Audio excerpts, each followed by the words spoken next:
Welcome back to Filling in the History. I am the amateur historian. Hope you're doing well. Today we're going to be talking about three different things. So there's going to be three parts to this podcast today, or this episode. We're going to be talking about section 19 from the Doctrine and Covenants. And this is, once we get to section 20, if you don't know, section 20, 21, and 22, that's kind of the organization of the church. It is the organization of the church. So we're still in 1829, which is a very big year, obviously, for the revelations of Joseph Smith. But we're going to be talking about section 19. We're also going to be talking about Joseph Smith's letter book and a revelation that was never published. So those are the three parts. Section 19, a little bit about some things in between all of these sections before we get to section 20. And then we're going to get into, like I said, a revelation that was never actually published in any way. So I'm going to experiment with something on that one just to warn you. And it's just an experiment because I'm an amateur, is that I am going to actually read off the revelation that was never published. So just so that you know, if you're wondering at the end of all this, there's going to be a very long section where I just read it out because I know some of you only use the audio. So hopefully that's helpful. If it's not, let me know.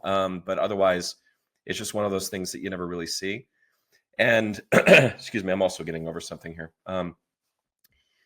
I would also like to say that this episode is very exciting for me personally, because the real reason why I was interested in sharing things that I've learned from reading the Joseph Smith papers is that you get revelations that were never recorded and that you've maybe never seen. These are actual revelations, sometimes given in very official ways, like we've seen.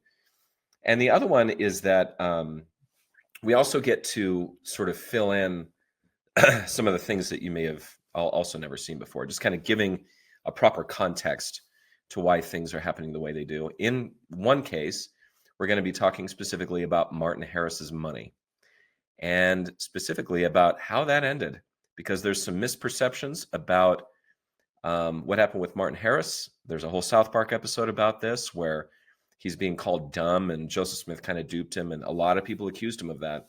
And there's some concrete evidence that we have now that shows the proper ending to all of that. So again, clearing the air, getting the proper history down, and maybe even filling in a few things. That's why we call it Filling in the History. So let's get started. I'm talking too much. Part 1, section 19. What we get in the Joseph Smith papers, again, this is Documents Volume 1, which is a chronological history of where these sections come about. What we get is that chapter or section 17, as we now have it, comes directly before section 19. In the manuscript history of the church, which is a history that we used for a very long time, drafts 1, 2, and 3 all show the title page of the Book of Mormon. And as you can see here, very super fancy handwriting, which I think is very impressive. I think calligraphy is a wonderful thing. Anyway, so that's what you get as the actual title page from the Book of Mormon in the manuscript history of the church, what used to be called History of the Church, Volume 1, what is called History of the Church, Volume 1. So just leading up to it in terms of where the Joseph Smith papers places this particular revelation. And so what do we get? The paper's introduction to section 19. So the earliest copies that we have of this is in Revelation Book 1. Now, we only get the last half of it. So the earliest complete copy that we find is in the Book of Commandments. So there are more or less like 2 pages, I would say like a page and maybe a quarter or a half, that are missing from that gathering that was taken out and never brought back. But the good news is from this point henceforth, most of the revelations that were originally in the Revelation books 1 and 2, we will be able to see. And so I think this whole idea of, hey, the best thing we can find is the Book of Commandments has come to a close. So, and in the Book of Commandments, it is shown as chapter 16. In the Doctrine and Covenants copy, it is found in section 44, again, published 2 years later. And so from the source note, again, Book of Commandments is the first very complete copy that we have, probably given in the summer of 1829 and not in March 1830, as is stated in the introduction to the Book of Commandments introduction. So again, this is where the Joseph Smith papers corrects some things that may be misunderstood. That March 1830 date comes out of a lot of the history of the church, the manuscript history of the church. So The circumstances surrounding this. This revelation is dictated to Martin Harris. And so if you know anything about church history, a very major part of this, I've gone over to this in a lot of detail, is that Joseph Smith really wanted to publish a lot of these books. This is a very large publishing project for Palmyra, New York at this time. A lot of pages. And it's going to be very expensive. And they want to publish 5,000 copies, which is a lot of copies of any book. And I'm going to go into some numbers about this later on. So in order to pay for this, the Smith family didn't have this kind of money. Martin Harris kind of didn't have this kind of money either, but he winds up mortgaging his property. So why do that? I want to get into the details of this because what's really interesting about, again, the enormous amount of work that these people have done, the editors of this papers project, is the kind of forensics that they've found, which is really cool. So we're going to get into the terms of this mortgage and all sorts of details. So from the historical introduction, from Documents Volume 1, we get, in June 1829, before this revelation was dictated, Harris and Joseph Smith talked with several printers in Palmyra and Rochester, New York, about printing the Book of Mormon, finally settling on E.B. Grandin of Palmyra. John H. Gilbert, the compositor who assisted Grandin in estimating the cost of the project and later typeset the Book of Mormon, recalled that Harris initiated the negotiations and planned to pay for the printing. Gilbert also remembered that Grandin would not begin work or purchase the needed type from the foundry until after Harris had promised to ensure the payment for the printing. Grandin's price to print 5,000 copies was $3,000, which would require Harris to impart essentially all of the property to which he had legal right. Printing began in September of 1829, if you didn't know. So, footnote 7 from this, and we've talked about this a little bit more in history, says, Harris had previously deeded 80 acres of his property to his wife, Lucy, in 1825, though the deed was not recorded until May of 1828, leaving at least 151 acres under Harris's control. That transfer to Lucy Harris was apparently part of a jointure agreement whereby she received her marital interest, often referred to as a dowry interest, from Martin. Historian Andrew Jensen later noted that Lucy Harris partially separated from him, which he patiently endured for the gospel's sake. So more or less, this would be kind of like a post-nuptial agreement in today's terms. So it seems that there was about 80 acres that Lucy Harris brought to the marriage when Martin and Lucy were married. And way back in 1825, this is way before plates and Joseph Smith and stuff, she says, I want my stuff back. And apparently in May 1828, when like things were getting kind of going with the Book of Mormon, she was like, I really need to execute on this so that you don't use my land for your money to give to this project. She didn't want that, which I actually kind of understand. I think that's, and he did. So I think it actually makes a whole lot of sense. So that was why he did what he did. Now, if it's not said, and I'm just going to say this maybe more than once, there is no, it's not like, you know, McGraw-Hill today, where McGraw-Hill's a publisher. In this case, this is a, you know, a shop front where you have a printing press upstairs. You have your own bookstore, okay? And a lot of times the publisher would be in on trying to make his money back just like the writer or the author would. So in this case, apparently he didn't have even the type set, so you have to go to a foundry to get the little letters. We actually still use this term today in fonts, if you're not aware. Foundries create different fonts. They're obviously not forging things anymore, but the concept is the same. Is the font that you're using would have been forged by somebody who is very highly specialized in doing that. So E.B. Grandin had to buy the fonts or the typeface, the actual metal pieces that were used in the print. You know, the supplies, the paper, the ink, all that kind of stuff. And usually what you would do is like maybe hand over your copyright to the printer so that you would have an equal sort of impetus to make money back. In this case, Joseph Smith got the copyright for himself, never sold it to Grandin, and Martin Harris paid him up front. So Grandin had no skin in the game after this. He fulfilled his obligation. He printed 5,000 really great copies of the Book of Mormon, leather bound them, the whole thing, got it done. And then he didn't care. He already had his money. And we'll get into some of what that meant later on. But that was the main reason why Martin Harris, and he's admonished in section 19 to not covet his property and give it to the printing of the Book of Mormon, which he did. So a couple of things to put this into context. I was curious. I get upset about inflation. I'm sure a lot of people do. So I was curious about this. What would printing the Book of Mormon cost today? Now, as of this recording, this is March of 2025. So what would it cost today? Well, $3,000 in 1830, according to what's called the CPI inflation calculator, which is a website that you can visit. $3,000 in 1830 is $102,914.67 today. That's a lot of money.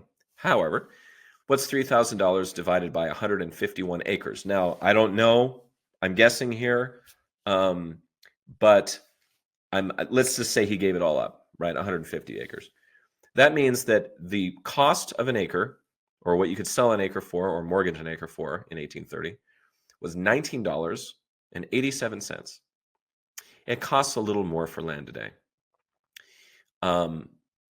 So that means in today's dollars, 102,914, so forth, divided by 151. If that number was true, then you can buy land in Palmyra, New York, today in 2025 for $681. So how true is that? Well, if you go to landsearch.com, you can look up buying land. The average cost of farmland in upstate New York as of March 2025 is $3,600. So it's not samesies, right? Which means if it's $3,600 and you had 151 acres, that's $543,600. So let's just make believe for a moment that is what Martin Harris did, just to give you a size of or a sense of how much money this man put up, if you want to put it in today's dollars, over $500,000 in today's currency. So what I then did is there's a great website, and I'm not sponsored by them, but I think they're great. They're called gatekeeperpress.com. And if you want to go publish books, you can go publish books. So I put in there's 590 pages at a standard size. So a standard size would be a lot like this today. Okay. The Book of Mormon was smaller than this, but I'm just kind of keeping things standard to save on money, right? So they didn't ask for any wacky paper sizes back in 1830. They asked for what was standard. So that's what we're doing. That's now more like an 8.5 by 11 or 8.5 by 10. Anyway, so let's say that we're printing a book today, 590 pages. We want 5,000 copies. We're just going to print it in black and white. That wasn't really an option back then. But anyway, it was black and white. There's no dust jacket, right? It's just a leather-bound book. It would cost $94,500 to print it because they were in the same town. That's why I put that there. It would cost, in today's dollars, $10,009.95 for shipping. That's a lot of paper, right? And then the total to print and ship this book, which, again, they didn't do the shipping back then, but the total would be $104,509.95 to print a book today at 5,000 copies, which means how much does it cost per copy? $18.90 to print a book from Gateway Press or gatekeeperpress.com. Now, I have to assume that maybe if you're with a larger publisher, it might be a little less than that. We're thinking, I know I've looked around on the internet, like anywhere from $12 to $16 per book. And this is without a dust jacket or any fancy stuff, right? So that could be more money. Anyway, so how much would it cost? 5,000 copies for $3,000 per print. So back then, the Book of Mormon cost $1.66 per copy to create.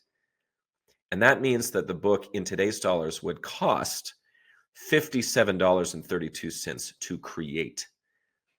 Now, Gatekeeper Press can get it to you for $18.90. So it's kind of funny how like land costs more than it would have back then, but printing cost way more back then than it does now. Obviously, we have a lot more technology now.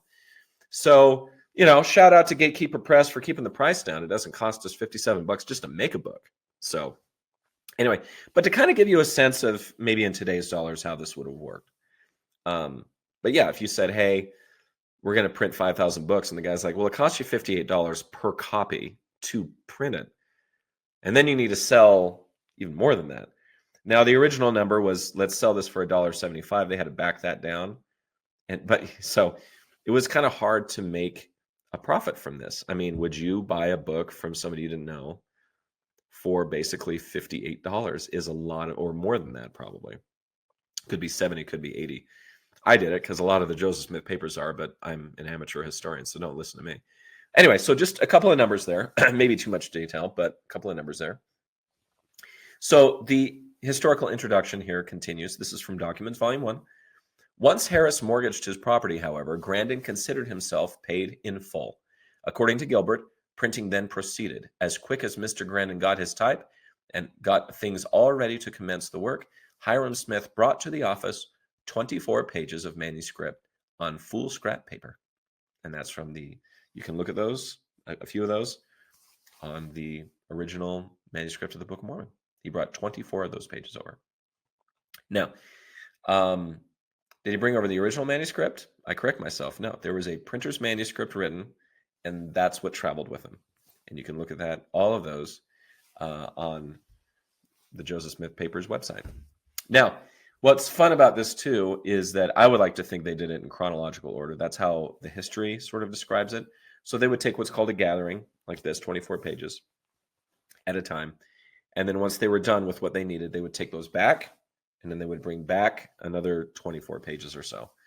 And then we have all this in the printer's manuscript of the Book of Mormon, which we have recently required in the church. So it's kind of fun. So the footnote to this, Harris's mortgage essentially paid for the cost of printing before the first page came off the press. Since Grandin's investment was secured, he had no financial interest in whether the Book of Mormon sold well or not. This helps explain why there is no evidence Grandin was alarmed by the activities of Abner Cole, who, using Grandin's print shop and press, began illicitly printing pages of the Book of Mormon in January of 1830 in the Palmyra Reflector, which is a newspaper. Even after the Book of Mormon was available for purchase beginning in late March of 1830, Grandin continued to allow Cole to use his press to deride the Book of Mormon. So if you don't know, illegal copies were printed in a newspaper, and I have a story about that later on. So he's just like, I don't care. I already have my money. We're good. So what are the terms of this mortgage that we keep talking about? Well, according to the Joseph Smith Papers, the mortgage did not require Harris to make regular payments. And for the full 18-month term, very short, of the mortgage, Harris was entitled to occupy his property. He retained the option of selling it at any time and paying off Grandin from the profits. If Harris defaulted on the mortgage, Grandin would legally could legally sell the property to obtain the money.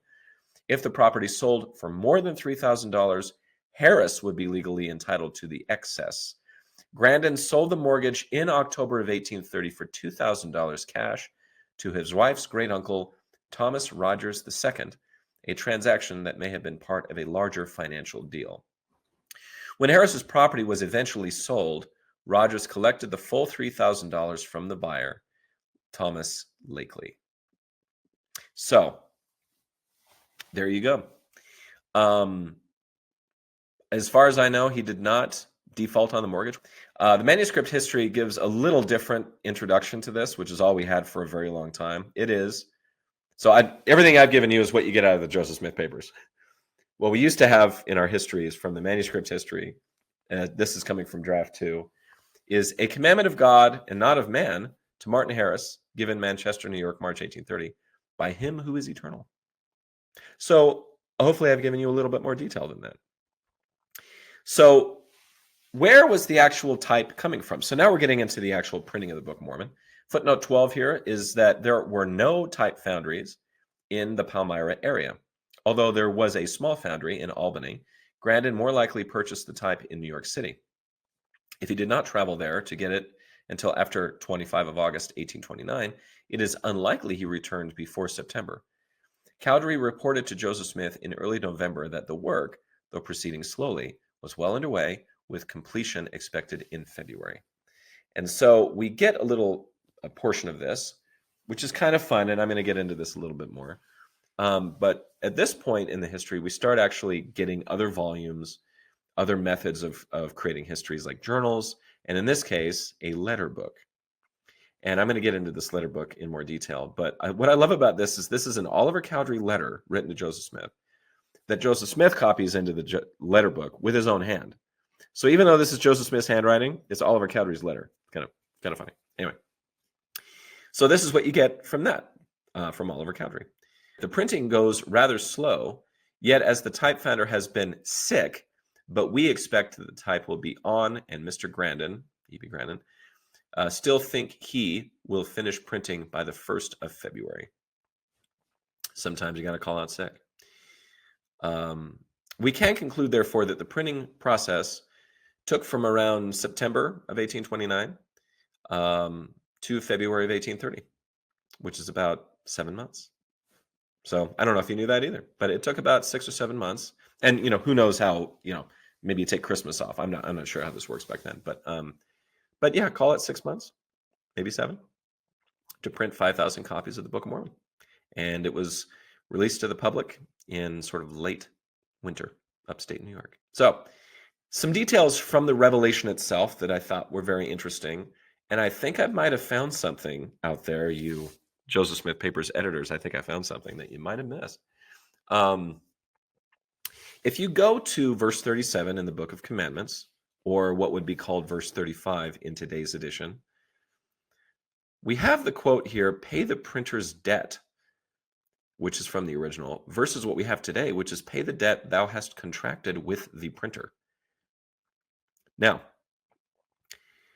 this is from, like, you see this in the Revelation book, 1, in Book of Commandments, but then when the Doctrine and Covenants comes out in 1835, they change this language, and it stays that way forever. There's no notes on this. I have no explanation for you from the Joseph Smith Papers. Did the amateur historian point out something nobody else saw? Does anybody care? Who knows? Stay tuned. But yeah, there are no notes. There's no indication of why this changed. And I can't see anything from the Revelation books. So I think something might have been missed here. And that's, kind of that's a commandment from the Lord, if you will, in this revelation. And we don't really get a sense of why that might have changed or where that would have changed. So I don't have an explanation for you, but there is a wording change there.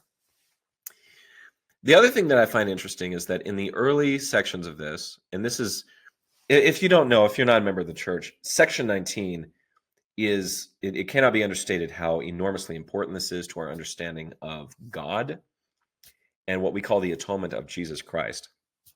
So there's a lot in here. One thing I find very interesting is we also get a chart of your eternal punishment. Nice to have a chart for your punishment.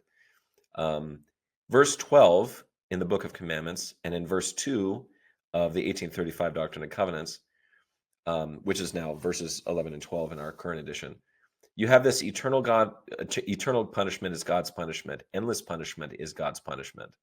And those are kind of put in this sort of weird table form. We don't do that today in today's scriptures, but it's sort of this comparison of the two. And what the Lord is sort of explaining here is that even though that's what is written, it doesn't mean it never, ever, ever ends, which is kind of an interesting side note to Mormon theology a little bit, Latter-day Saint theology, I should say, is that we believe that there is some sort of an end to that for most people. I'm not going to get into the whole details of that. This doesn't really get further described, these verses, I would submit, until section 76. So we've got a long time to go. Section 76 is the panorama of what we call the entire plan of salvation, which is a very different thing from traditional Christianity, where we don't believe necessarily that you die, you go to heaven or hell, and there you are forever. We believe that you do go to a good place or a bad place, so to speak. I'm just keeping this simple. But that there's more to it after that, that there are several things after that, and that we have a greater explanation of how do we live forever sort of thing. And are we punished forever and ever and ever? You can be the judge of that, because there's some, personal interpretation that can go into that, which I think is fair. But these scriptures and this table of punishment, as I like to call it, doesn't really get more thoroughly described until section 76. So if I can survive until then, because this cold is killing me, we'll get into that. So, but for now, I just thought it was interesting. If you look in the original copies and in the Revelation books, you're going to see this as a chart, which I thought was kind of interesting. After this follows the command to repent, the visual imaging of the atonement of Christ bleeding from every pore literally, and the success of Jesus performing the actual atonement. So that's why this section is really very important. I have a hard time thinking of a general conference where this hasn't been mentioned. It is a very, very important sort of description from a personal perspective from the Lord about how the atonement was wrought. So very, very important. And what this does in Latter-day Saint theology, I would submit, is that this is the moment where Gethsemane joins the cross in the atonement process. And it sort of changes how we think about what Jesus Christ did for humanity. And so it fills in this story quite a lot. Very, very important. Like I said, it can't be understated how important these scriptures are to Latter-day Saint theology. Even though what we're talking about is you really need a mortgage or farm to print the Book of Mormon, we get these gems of Latter-day Saint doctrine in section 19. So it's all kind of mixed together. It's a lot of this, the temporal and the spiritual are inseparable. So yeah, anyway, very important section. So all that being done, we do get a footnote from the Book of Commandments version. So as you're reading through this, verse 25 from the Book of Commandments, which is the same verse in today's, it's verse 25 in today's, you get this idea of do not covet your neighbor's wife. And it's like, where is that coming from? So I get this footnote, which I thought was enlightening. Lucy Harris, after she was estranged from Martin, insinuated publicly that he had carried on an illicit relationship with the wife of Daniel Haggard, who was living on his property at the time. And that's all you get. There's really nothing about that. So I don't know if that's true or not, but yeah, there is an admonishment in the middle of this section. So again, I'll leave the rest of it for you to read, but yeah, that's section 19. And as we come up to the next thing, we're going to be talking about some of the rest of this part of the Documents Volume 1, which I like to call the preface, a letter book, and a promise. So stay tuned for that.